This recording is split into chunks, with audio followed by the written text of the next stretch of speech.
마가복음 11장은 신앙생활의 아주 핵심을 다루고 있습니다. 오늘 이 마가복음 11장만 우리가 제대로 이해하고 이걸 붙잡아 그렇게 살면 우리의 신앙이 반드시 성공하게 되리라 믿습니다. 그것은 기도에 있어요. 예수님의 기도하고 제사장들과 서기관들의 기도가 차이가 나는 것을 볼 수가 있습니다.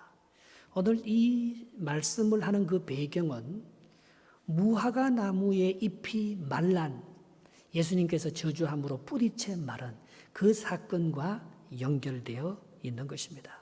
그래서 20절에 이렇게 시작합니다. 20절 말씀을 같이 한번 읽어보겠습니다. 시작. 그들이 아침에 지나갈 때에 무화과 나무가 뿌리채 마른 것을 보고, 여러분 무화과는요 단순한 나무가 아니에요. 이스라엘 민족을 상징합니다. 그게 예수님께서 한마디 하니까 뿌리채 말라버린 거예요. 그들은 하나님 중심의 신앙생활을 잃어버렸습니다. 여러분 우리가 신앙생활 자꾸 한다고 신앙이 좋아지는 거 아니에요. 오늘 이 제사장들과 서기관들이 신앙생활을 했지만 그들은 하나님의 기도하는 집을 강도의 소굴로 만들어버렸어요.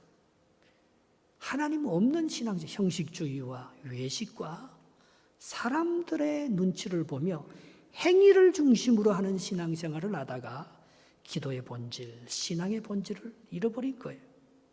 그래서 오늘 베드로는 아주 염려에 가득 차서 예수님께 이런 질문을 하는 것입니다. 21절 말씀 한번 보겠습니다. 베드로가 생각이 나서 여짜오되 랍비여 보소서 저주하신 무화과 나무가 말랐나이다. 이건 베드로가 염려하면서 아직 무화과의 때가 아니라 했거든요. 그 앞에 보면 무화과 열매의 때가 되어서 무화과 열매가 없는 건 이해가 되지만 무화과의 때도 아닌데 예수님께서 저주해버렸어요. 그 열매가 없어진 거예요. 영원히 그 나무가 말라버린 기회가 없어진 거예요. 그래서 베드로가 염려하면서 그렇게 말하는 것입니다. 마가복음 11장 13절에 보면 멀리서 잎사귀가 있는 한 무화과 나무를 보시고 혹 그 나무에 무엇이 있을까 하여 예수님께서 가보셨더니 보신즉 잎사귀 외에 아무것도 없더라. 이는 무화과의 때가 아님이라. 그렇게 말했습니다. 이 때로 번역된 이 카이로스는 말입니다. 하나님의 시간, 하나님의 개입, 그것을 가리킵니다. 무화과의 열매는 예수님의 말씀에 달린 거예요. 예수님이 예루살렘에 올라가실 때에도 하나님이 개입하시니까 카이로스, 나귀 새끼가 거기 있었어요. 예수님은 나귀가 어디 있는지 다 알고 있었어요. 나귀 주인에게 어떤 질문과 어떤 대답이 나타날 것인지 다 알고 있었어요. 그리고 그 나귀를 줄 것인지 안 줄 것인지 그 유무도 예수님은 다 알고 있었습니다. 우리가 할 수 있는 게 뭐예요? 하나님, 내가 무엇을 할까요? 그렇게 묻기만 하면 돼요. 그러면 그분의 뜻을 가르쳐 주십니다. 우리는 혼자 하려고 합니다. 그리고 아직 우리는 성숙하지 못해서 앞으로 어떤 상황이 있을지 우리의 미래가 참 두렵고 불안합니다. 그러나 주님은 알고 계신 줄 믿습니다. 그 사람은 기도하는 거예요. 기도응답이란 나의 삶에 하나님이 개입하고 내가 거기에 타이밍을 맞추어서 응답하는 것, 그 카이로스 시간에 하나님은 우리에게 응답해 주시는 것입니다.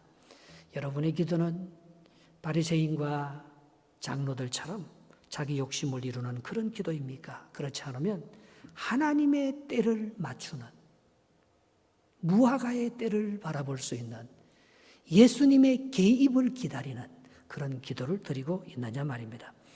기도 응답을 파괴하는 가장 큰 무서운 요소가 마음의 의심입니다.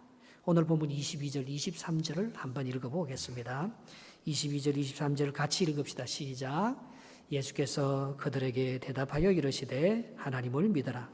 내가 진실로 너희에게 이르노니 누구든지 이 산더러 덜리어 바다에 던져지라 하며 그 말하는 것이 이루어질 줄 믿고 마음에 의심하지 아니하면 그대로 되리라 했습니다. 의심은 어디서 나오지요?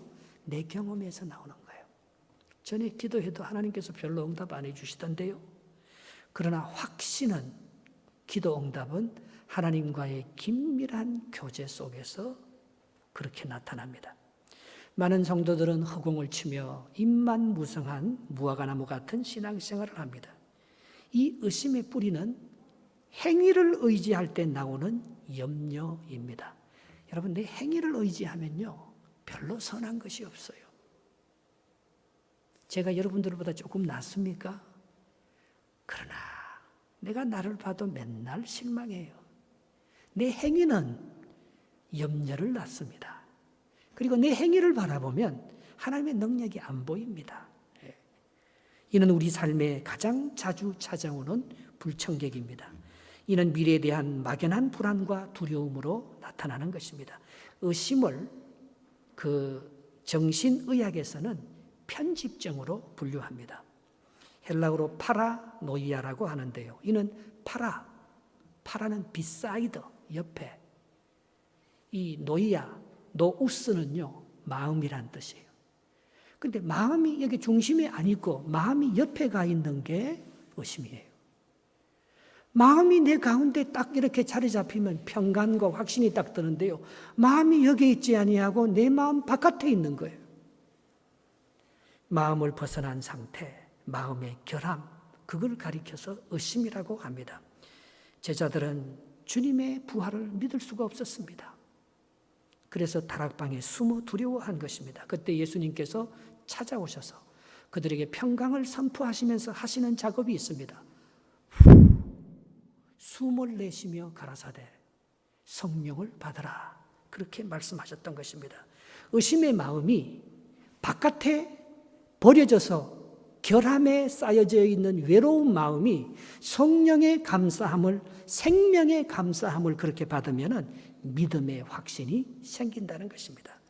의심의 본체는 내 바깥에 홀로 서 있는 상태입니다. 예수님의 숨이 들어오면, 그 숨은 생명이 들어오면 우리의 마음에 성령으로 감싸서 생명 싸개가 되어서 뭔가 움틀거리는 거예요. 뭔가 확신과 믿음과 능력과 그런 역사가 있는 거예요. 그 마음속에. 그것이 기도의 역사입니다. 우리는 이것을 부활신앙이라고 하는데요. 사랑의 화살을 하늘을 향해 쏘면 믿음이 생겨요. 그래서 사랑의 화살을 내게로 쏘면 나는 정죄받습니다. 의심이 생깁니다. 창세기 9장 13절에 하나님께서 노아의 홍수 이후에 노아에게 이 물화살, 레인보우, 물화살을 하늘에 걸어두는 것을 볼 수 있습니다. 그것은 물화살이 하나님을 향해서 쏘게 되어 있지 나를 향해서 쏘게 되어 있지 않습니다. 창세기 9장 13절에 내가 무지개를 구름 속에 두었나니 이것이 나와 세상 사이의 언약의 정근이라 했습니다. 여러분, 성령이 오시면 남을 정죄하는 그런 마음이 사죄의 은총으로 바뀝니다. 요한복음 20장 23절에 너희가 누구의 죄든지 사하면 사하여질 것이요 누구의 죄든지 그대로 두면 그대로 있으리라 했습니다. 여러분, 기도의 응답은 이 의심이 풀리고 내 마음속에 마음이 딱 정해지는 것, 성령의 붙들림 바 되는 것, 그게 기도 응답이에요. 기도 응답은 일이 일어나기 전에 내 마음의 평강과 확신으로 먼저 찾아옵니다. 여기서 이루어지지 않는데 밖에서 이루어지지 않습니다. 여기서 마음의 확신과 능력으로 딱 찰 때 밖에서는 다 이루어지게 되어 있는 거예요. 스펄전은 그렇게 말했습니다. 인간은 차라리 자신의 머리카락 숫자는 셀 수 있어도 염려의 수는 결코 헤아릴 수 없다고 정의합니다. 여러분, 인간이 염려를 떨칠 수가 있습니까? 시시각각 일어나는 염려를 어떻게 믿음으로 대치하느냐, 그것이 관건인 것입니다. 염려가 엄습하면 저는 이런 작업을 합니다. 걱정을 내가 몰아내려고 하는 것보다 걱정을 인정하는 거예요. 그걸 몰아내려고 하면 자꾸 더 걱정이 나를 물고 늘어지는 것 같아요. 나는 죄와 허물을 이길 수 없는 사람입니다. 나는 염려의 노예입니다. 나는 그런 존재밖에 안 됩니다. 그걸 먼저 인정하는 거예요. 요한일서 1장 8절에 이렇게 말합니다. 만일 우리가 죄 없다고 말하면 스스로 속이고 또 진리가 우리 속에 있지 아니하다 했습니다. 그걸 인정하고 그 염려를 다 모읍니다. 기도하면서 그걸 고백하면서 하나님의 손에 넘겨드리는 것입니다. 그런데 이는 하나님이 내게 다가오는 시간과 맞아야 돼요. 내가 하나님 앞에 올려드리는 그 기도 시간하고 하나님께서 내게 찾아오는 시간하고 맞을 때 카이로스, 하나님의 개입이 시작되는 것입니다. 이때가 내가 주님을 찾는 시간과 주님이 나를 찾아오는 시간이 만나는, 그래서 주님이 찾아오시면 염려는 비켜갑니다. 옆가장자리로 물러가고 내 마음의 중심이 나를 다시 사로잡습니다. 성령이 내 보좌에 앉아서 나를 다스릴 때 평화의 역사가 만들어지는 것입니다. 그때 문제를 내가 붙잡고 있지 않고 풀어놓아 다니게 합니다. 여러분, 기도 응답이 있으면요, 내가 그 문제에 매달리지 않습니다. 염려라는 것은 내가 붙들고 있는 거예요. 야, 이거 이렇게 해야 되는데, 야, 이거 반드시 내 자식이 이런 길로 가야 되는데, 내 자식을요, 다 하나님 손에 맡기는 거예요. 그 문제를 하나님 손에 다 풀어놓아 다니게 하는 거예요. 여러분, 나사로가 어떻게 해서 고침을 받았습니까? 무덤에 들어간 지 나흘이나 됐는데, 그때 예수님께서 나사로가 무덤에서 딱 나올 때 요한복음 11장 44절에서 하시는 말씀이 있습니다. 죽은 자가 수족을 배로 동인 채로 나오는데 그 얼굴은 수건에 쌓여 있었어요. 완전히 그 세마포로 시체를 그 베옷으로 다 쌓이지 않습니까? 그런데 예수님께서 하는 말이요, 풀어줘라, 풀어주어 다니게 하라. 그 밥도 못 먹고 죽은 시체가 일어났는데 그게 곧 넘어져서 어떻게 될 것 같아서 사람들은 불안해서 이 나사로를 막 잡고 어떻게 눕히려고 하고 자기가 어떻게 손을 막 쓰려고 합니다. 그 예수님께서 그렇게 하지 않아요. 풀어줘라, 풀어놓아 다니게 하라. 그게 기도입니다. 이 마음속에 하나님이 하시겠다는 확신이 있으면 내 자식을 하나님께서 정말 다뤄주시고 내가 계획하고 내가 준비한 그 나의 뜻과 나의 목표보다도 하나님께서 우리 자식을 향한 그 큰 뜻이 분명히 내 마음속에 평강으로 딱 자리 잡으면 풀어놓아 다니게 하는 거예요. 하나님의 손에 딱 맡겨주는 거예요. 하나님과 성도의 관계를 맺는 것은 오직 믿음으로만 하십니다. 본문 24절을 계속해서 읽어보겠습니다. 24절, 그러므로 내가 너희에게 말하노니 무엇이든지 기도하고 구하는 것은 어떻게 하라고요? 받은 줄로 믿어라. 그리하면 너희에게 그대로 되리라 했습니다. 여러분, 하나님이 우리를 신뢰하겠어요, 안 하겠어요? 그 개떡 같은 고린도 교회를 향해서도 사랑받는 성도라고 바울은 고백합니다. 여러분, 개떡 같은 내 자식이라도요, 여러분 자식을 신뢰합니까, 안 합니까? 다른 어떤 똑똑하고 착한 자식보다도 내 자식을 더 신뢰하는 것처럼 하나님 우리를 신뢰합니다. 그러나 문제는 내가 하나님을 신뢰하지 않는 거예요. 그래서 카이로스가 안 생기는 거예요. 기도 응답의 역사가 부족한 것입니다. 하나님의 능력을 작게 보면 작은 것밖에 구하지 않아요. 자기가 믿는 만큼 구합니다. 이건 하나님이 안 들어주실 거야. 절대 기도 안 합니다. 하나님의 능력이 자기에게 믿어지는 그만큼 기도하는 거예요. 이 문제는 하나님이 들어주실 거야. 그 사람은 기도합니다. 다른 사람은 그걸 못 믿어서 그걸 하나님께 손에 못 맡깁니다. 내가 계속해서 염려하고 붙들고 있지. 그러나 믿음의 사람은 그것도 하나님께 쫙 맡겨버립니다. 그러면 하나님께서 풀어서 역사하시는 거예요. 내가 붙들고 있는데 하나님께서 어떻게 풀어줄 수 있겠습니까? 하나님께서 풀 수 있도록 하나님 손에 맡기는 그것이 믿음의 핵심입니다. 신앙의 본질인 것입니다. 그래서 네가 어떤 사람은 기도해도요, 계속 질타만 합니다. 어떤 사람은 기도해도요, 그게 계속 안 믿어요, 기도하면서. 그리고 어떤 사람은 기도하면서요, 벌써 믿어요. 그걸 하나님의 손에서 쫙 풀릴 수 있을 것을 확실히 믿습니다. 거기에 기도 응답이 있다는 거예요. 내 하나님은 크고 힘있고 능히 있어 못할 것 전혀 없네. 나의 하나님은 크고 힘있고 능히 있어 못할 일 전혀 없네. 저 산들도 그의 것, 골짜기도 그의 것, 별들도 그의 솜씨. 내 하나님은 크고 힘있고 능히 있어 못할 일 전혀 없네. 할렐루야. 믿습니까? 천지를 창조하신 하나님, 산들도 주의 것, 골짜기도 주의 것, 별들도 주의 솜씨. 짠짠. 나의 하나님은 크고 힘있고 능히 있어 못할 일 전혀 없네. 내가 못한다고 생각해서 기도 안 맡기는 거지요. 내가 그 일은 안 될 것 같이 생각해서 주님께 못 맡겨드리는 거지요. 하나님과 우리의 관계는 오직 믿음으로만 합니다. 그 믿음의 역사를 내가 이루어가는 것이 신앙의 본질이라는 것입니다. 그러므로 믿음의 분량대로 역사하는 것입니다. 그런데 기도하고 구한 것을 받은 줄로 믿으라 했는데 그게 믿어지기가 쉽지 않아요. 기도하고 잊어버립니다. 그래서 하나님이 줘도 그게 하나님이 준지 응답인지를 모릅니다. 또 기도한 후에도 여전히 변화의 조짐이 없으니까 내 욕심에서 나온 기도가 아닌가 하고 또 의심하고 이 기도가 잘못됐나 또 두려워하는 것입니다. 그래서 우리가 점검해 볼 사항은요, 자기 분수에 맞아야 돼요. 자기 분수를 알아야 됩니다. 내 감당할 그릇 밖에는 내가 담을 수가 없어요. 하나님이 능력이 그렇게 많아도 하나님이 하실 수 있는 것이 그렇게 내 생각의 그릇이 그만큼이면 절대 그것보다 더 담지는 못합니다.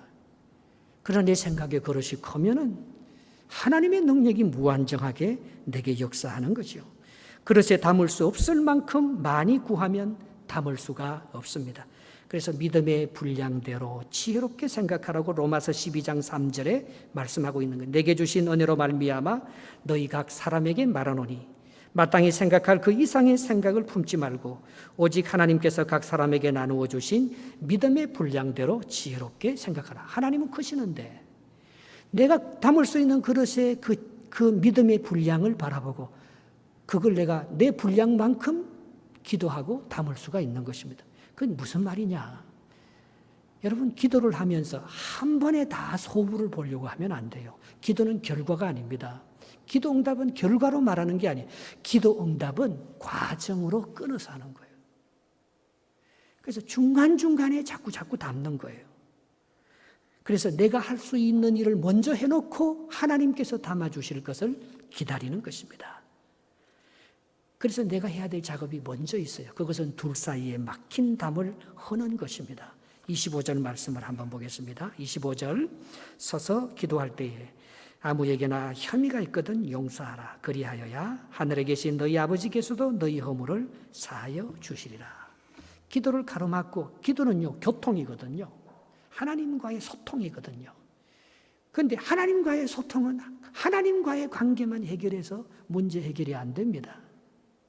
그것은 형제 자매와의 그 소통의 문제가 해결이 돼야지만이 그 기도가 응답이 되는 것입니다. 여러분이 지금 풀어야 될 숙제가 있습니까? 하나님은 응답을 주시기 위해서 이웃과의 혐의를 물으십니다. 이는 남의 허물을 용서하는 것입니다. 우리 죄가 사함받고 기도가 응답받을 수 있는 조건은 딱 하나입니다. 우리가 우리에게 죄 지은 자를 용서해 주는 것입니다. 그 말은 뭔가 하면 이제 내가 제사장이 되었다는 거예요. 이전에는 우리의 허물을 절대 이전에는 용서받을 수 있는 길이 휘장 안, 성소 안, 지성소 안으로 들어가야지 거기서만 속죄가 일어날 수 있습니다. 그런데 이제는 제사가 필요 없어요. 제사 없이도 제사함을 받습니다. 오늘 네가 믿음이 있으면 이 산이 명하여 바다로 던지우라 하여도 그대로 될 것이요. 그 말은 이 산은요 성소를 가리키는 거예요. 이제는 성소에서 제사 지내는 그렇게 해서 속죄하는 게 이제 없어졌다고, 그게 바다로 던져 없어져 버린 거예요.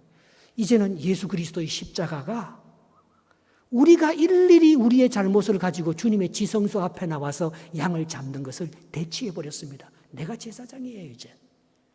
그래서 내가 남의 허물을 용서해 주면 하나님이 우리의 허물을 용서해 주시는 더 크신 축복의 도구로 우리가 변해진 것입니다.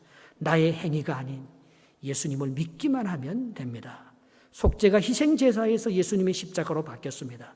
천국은 예수님을 머리로 한 공동체로 이루어진 지체들의 모임이에요. 한쪽이 막히면 하나님과도 막힙니다. 이웃과 통하면 주님과도 통한 것입니다. 그래서 우리가 기도 응답이 없다고 말하는데 기도 응답을 하나님께로부터 받기 전에 하나님께서는 이게 공동체니까 예수 그리스도를 머리하는 모든 지체니까 이쪽에 피가 조금만 막혀도 이 기도는 응답이 안 되는 거예요. 다 통해야 되니까 말입니다. 그래서 우리는요, 늘 이 성령의 역사는 관계의 역사예요. 기도 응답의 역사는 관계의 역사입니다. 그런 것들을 풀어나가면서 하나님께서 우리에게 역사해 주신다는 것입니다. 그런데 이 둘 사이를 풀 수 있는 것은요, 내 힘으로 용서가 안 돼요. 내 힘으로 이걸 풀 수 없습니다. 이걸 풀 수 있는 오직 하나의 키가 있다면 예수님의 권위입니다. 예수님의 권세인 것입니다. 하나님은 인간의 옳고 그름이 아닌 예수의 이름을 보고 응답하시는 것입니다. 우리가 예수님의 권위를 인정하지 않으면 하나님도 우리를 속죄하지 않습니다. 오늘 본문 29절을 한번 읽어보겠습니다. 본문 29절 예수께서 이르시되 나도 한 말을 너희에게 물으리니 대답하라. 그리하면 나도 무슨 권위로 이런 일을 하는지 이르리라. 예수님께서 이 사건 전에 성전을 기도하는 집을 강도의 소굴로 만들었으니까 성전을 다 엎어버렸지 않았습니까? 그래서 이 제사장들과 서기관들이 네가 무슨 권세로 이런 엄청난 짓을 하느냐? 그 예수님께서 내가 무슨 권세로 이런 일을 하는지 네가 잘 모르느냐? 내가 하나 물어보겠다. 그렇게 하면서 예수님께서 질문을 하는 게 있어요. 그것이 30절에 나와 있습니다. 30절 읽어보겠습니다. 시작. 요한의 세례가 하늘로부터냐 사람으로부터냐 내게 대답하라. 여러분, 당시 요한은 말라기 선지 이후로 나타난 최고의 선지자였습니다. 요한이 요단강가에서 세례를 줄 때 사람들이 얼마나 많이 세례를 받았는지 요한을 따르는 무리가 70만 명이라고 그래요. 그래서 이스라엘 백성들은 요한이 진짜 선지자인 줄 다 알고 있습니다. 그러나 제사장들은 이 요한의 권위보다도 백성들을 더 두려워합니다. 오늘 본문 32절을 한번 보겠습니다. 32절. 그러면 사람으로부터라 할까 하였으나 모든 사람이 요한을 참 선지자로 여김으로 그들이 백성을 두려워하느냐 했습니다. 여러분, 이들은요 진정한 하나님의 권위를 인정하지 않았습니다. 그건 사람을 두려워하는 거예요. 결국 기도 응답은요 이거 하나예요. 네가 하나님을 두려워하느냐 사람을 두려워하느냐예요. 네가 기도하는 대상이 누구냐 이거예요. 하나님을 어떤 분으로 네가 알고 있느냐는 거죠. 우리의 신앙생활이 결코 사람을 기쁘시게 하고 사람 앞에서 하는 그런 기도 같으면은 그거는 하나님의 권위를 인정하지 않는다는 증거입니다. 그러나 정말 하나님을 두려워하면 하나님 앞에서 기도하면 달라요. 여러분, 결국 잘못된 기도라는 것은 마태복음 6장 5절에 이들이 어떻게 해서 기도합니까? 외식입니다. 자기 행위를 앞세워서 기도하는 거예요. 같이 한번 읽어보겠습니다. 또 너희는 기도할 때에 외식하는 자와 같이 하지 말라. 그들은 사람에게 보이려고 회당과 큰 거리 어귀에 서서 기도하기를 좋아하느니라. 내가 진실로 너희에게 이르노니 그들은 자기 상을 이미 받았느니라. 기도는요 벌써 할 때 이루어졌어요. 그런데 그걸요 하나님께로부터 기도 응답이 온다는 하나님의 권세와 권위를 의지하지 않고 사람에게 보이려고 하는 거예요. 그리고 자기 행위를 의지하는 거예요. 그건 잘못된 기도입니다. 진정한 기도는 그러면 어떻게 하라고요? 그 다음 절에 나옵니다. 마태복음 6장 6절에 이렇게 하라는 거예요. 시작. 너는 6장 6절입니다. 기도할 때에 내 골방에 들어가 문을 닫고 은밀한 중에 계신 내 아버지께 기도하라. 은밀한 중에 보시는 내 아버지께서 갚으시리라 했습니다. 어떤 기도를 하라는 거죠? 골방에 들어가서 은밀하게 기도해도 하나님이 다, 그거는 진짜 믿음의 기도, 중심의 기도를 하는 거죠. 보이려고 하는 기도가 아니죠. 권위와 권위주의는 다릅니다.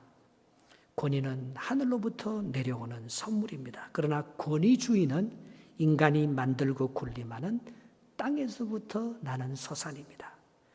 예수님의 권위는 하늘로부터 왔는데 그 권위는 어떤 권위예요? 사랑과 섬김과 자기 희생이에요. 그러나 세상의 권위는 힘의 논리입니다. 지배하고 명령하고 다스리고 주장합니다. 여기에 갈등과 분열과 싸움이 끊이지 않습니다. 예수님께서 인류를 구원할 메시아로서 예루살렘에 입성할 때 그는 나귀 새끼를 타고 들어갔다 했습니다. 카페트가 아닌 사람들이 깔아주신 겉옷을 밟고 나무가지를 밟고 예루살렘에 입성했습니다. 그게 진짜 공의가 이루어지는 거예요. 그는 겸손하여서 나귀 새끼, 곧 나귀의 작은 것을 탔다고 스가랴서 9장 9절에 예언하고 있는 것입니다. 세상을 공의로 심판하실 하나님은 말입니다. 겸손합니다. 그분은 평화의 왕이십니다. 그분의 권위는 사랑입니다. 그분의 권위는 섬김입니다. 그분의 권위는 자기 부인입니다. 이게 세상의 권위주의하고는 너무나 다르지 않습니까? 왜? 그거는 하나님부터 내려오는 바로 그 권위가 정말 세상을 지배하는 줄 알기 때문에 예수님이 권위를 부리는 무솔리니나 히틀러 같은 사람이었다면 그 권위는 아마 없어졌을 거예요. 그러나 그분의 권위가 사랑이고 섬김이고 희생이고 자기 부인이기 때문에 오늘 그분의 다스림이 온 세상을 통치하고 존경하고 있는 것입니다. 여러분 무하메드 알리라는 권투 선수를 아십니까? 헤비급 세계 챔피언을 3번이나 차지한 사람입니다. 권투 영웅이에요. 당대 그를 대적할 사람은 아무도 없었습니다. 어느 날 이 무하메드 알리가 비행기를 타고 어디를 가는데 스튜어디스가 알리에게 그렇게 말해요. 안전벨트를 매시죠. 그러자 알리는 소리쳤습니다. 내가 세계 챔피언이야. 내가 슈퍼맨이란 말이야. 나에겐 이런 안전벨트 따위는 소용이 없어. 그러자 스튜어디스가 미소를 머금으면서 대꾸했습니다. 성객님, 슈퍼맨은 비행기를 타실 필요가 없답니다. 여러분, 누구의 권위로 기도하느냐가 참 중요합니다. 비행기 안에서는 챔피언의 힘보다도 안내원의 말이 더 권위가 있는 것입니다. 병원의 환자들에게는 의사의 말이 더 권위가 있는 것입니다. 마찬가지로 영적 기도 응답의 영역에 있어서는 내 행위보다도 예수님의 권위가 더 능력이 있는 것입니다. 그래서 우리가 주님을 하나님의 아들로 인정하면, 그래서 그분이 해결해 주실 줄 믿고 정말 맡기면 그분이 응답해 주시는 거예요. 요한일서 5장 5절에 그렇게 말했습니다. 예수께서 하나님의 아들이심을 믿는 자가 아니면 세상을 이기는 자가 누구냐 했습니다. 기도 응답은 하늘로부터 옵니다. 정말 좋은 것들은 예수님의 권위로 이루어지는 것입니다. 우리 그걸 인정할 때. 그래서 여러분의 기도는요, 이 3가지 요소를 다 포함하고 있느냐 말입니다. 첫 번째 믿음, 두 번째 형제와의 관계의 소통, 용서, 세 번째는 예수님의 권위를 인정하느냐 안 하느냐. 그 삼위일체가 우리의 기도를 응답하는 세 요소라는 것입니다. 사탄은 이렇게 속삭입니다. 우리 머리만큼만 믿으라고 합니다. 우리가 사랑받는 만큼만 용서하라고 합니다. 자신의 기도권으로 권위를 부리라고 말합니다. 그들은 예수님의 권위가 뭔지 몰라요. 예수님께서 왜 성전을 청결하게 하셨는지, 그 권위가 어디서부터 나왔는지 알지 못했습니다. 여러분, 신앙의 기준은 우리의 머리와 우리의 생각이 아닙니다. 하나님의 말씀, 객관적인 하나님의 말씀. 이게 여기에서 응답이 이루어지고 내 행위에서 응답이 이루어지면 다 내 자랑이고 내 교만밖에 더 되겠어요? 다 하나님의 말씀을 믿음으로. 그러니까 이것은 행위에서 난 것이 아니요 하나님의 선물이라. 그거는 누구도 자랑하지 못하게 하고 하나님의 은혜에 감동받아서 감사함으로 신앙생활을 하기 위해서 하나님은 그 방법을 통해서만 응답하신다는 것입니다. 하나님의 말씀은 믿음으로만 풀립니다. 기도의 세계에서는 부활이 있느냐 없느냐 그게 중요한 게 아닙니다. 하나님은 죽은 자의 하나님이 아니고 산 자의 하나님이신 것입니다. 아브라함의 하나님은 이삭의 하나님이고 야곱의 하나님이 지금 오늘도 우리의 하나님인 줄 믿습니다. 우리도 동일하게 그 믿음으로 기도하면 하나님께서 반드시 응답해 주시리라 믿습니다. 주님의 부활은 우리 각각의 기도를 응답하시는 가장 강력한 능력입니다. 이번에 우리 아롤랜드 롱렉의 원주민 선교에 가서 하나의 열매가 있었어요. 성경학교를 많이 하고 왔다 갔다 하는 게 그게 선교가 아니고요. 정말 선교는 예수님이 베드로와 요한과 야고보 세 사람을 건지듯이 선교는요, 한 영혼을 구원하는 거예요. 이번에 성경 공부를 하면서 이 아롤랜드의 엘리샤라는 여학생이 간증하는 거 우리 지난주에 보셨잖아요. 그 친구가 처음으로 정말 고백을 하는 거예요. 많은 사람들 앞에서. 그게 세례지 않습니까? 그게 신앙 고백이지 않습니까? 그는 주님을 자신의 주인으로 모시면서 세상이 달리 보인다고 간증했습니다. 전에는 내가 피해자였는데 이제는 그게 하나님의 섭리였음을 고백하는 것을 볼 수가 있었습니다. 저는 제자반을 참 소중하게 여깁니다. 이렇게 많은 예배를 드려도 말입니다. 내가 1대1로 1년간 만날 수 있는 그 사람의 중심을 알 수 있는 시간은 제자반밖에 없거든요. 제자반을 하면요, 내가 참 행복해져요. 제자반 시작하기 전에 기도하는 그 사람 모습하고요, 제자반을 하고 있으면서 하는 이 사람의 기도의 내용이 다릅니다. 제자반 하면서 내가 참 느끼는 게 이 사람이 대표 기도를 시켜보잖아요. 돌아가면서 기도를 시켜요.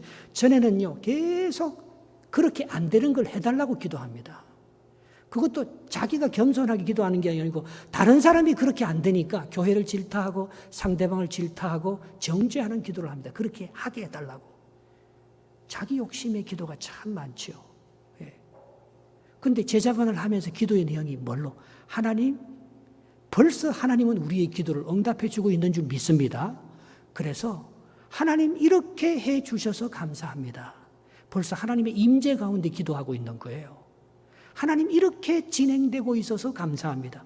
기도의 내용이 전부 감사해요. 야, 이 사람이 하나님을 만나고 있구나. 이 사람이 성령 안에서 기도 응답을 지금 받고 있구나. 그래서 제 마음이 기쁜 거예요. 여러분, 기도 응답은요, 감사와 찬송으로 벌써 응답된 거예요. 주님께서 분명히 네가 기도한 것은 받은 줄로 믿으라 했잖아요. 그런데 우리는 하나님께서 역시 하나도 안 받아주는 줄 알고 그렇게 수없이 기도했으면서도 그 기도가 하나도 응답되지 않는 줄 알고 여전히 허공을 치면서 딴 기도를 합니다. 하나님은 벌써 우리 기도를 다 들으시고 벌써 이루어가고 있는 게 이 사람이 성령으로 느껴지니까 자꾸 감사가 보이는 거예요. 자꾸 하나님께서 지금 이걸 진행시키고 있는 그 과정이 눈에 들어오는 거예요. 그 과정을 감사와 찬양으로 누리는 사람이 마침내 기도 응답을 받게 되지, 계속해서 남을 질타하고 계속해서 안 되는데 하나님 이렇게 해 주십시오, 아무런 일도 아직도 일어나지 않는 것처럼 그렇게 기도하는 사람에게 하나님께서 무슨 응답의 역사가 언제 일어나겠습니까? 감사와 찬양이 빠진 기도는 그건 벌써 응답이 없는 기도예요. 하나님의 절대적인 권위를 인정하시기 바랍니다. 기도의 역사는 하나님께로부터 옵니다. 겸손히 상대방을 용서하시기 바랍니다. 관계의 소통이 이루어지시기를 바랍니다. 원망을 넘어서 여러분 마음속에 지금도 이미 하나님께서 내 기도를 들으시고 진행되고 있다는 그런 감사의 기도를 거기까지 할 수 있어요. 그게 믿음의 분량이잖아요. 거기까지는 할 수 있잖아요. 여기까지 해주셔서 감사합니다. 하나님 더 많이 해주실 줄 믿습니다. 이것이 신앙의 본질, 기도의 응답이라는 것입니다. 오늘 여러분의 삶 속에 하나님께서 주시는 기도가 날마다 응답되므로 더욱 하나님과 깊이 교제하고 하나님과 하나가 되는 그런 믿음의 본질을 가지고 날마다 승리하시기를 주님의 이름으로 축복합니다. 아멘.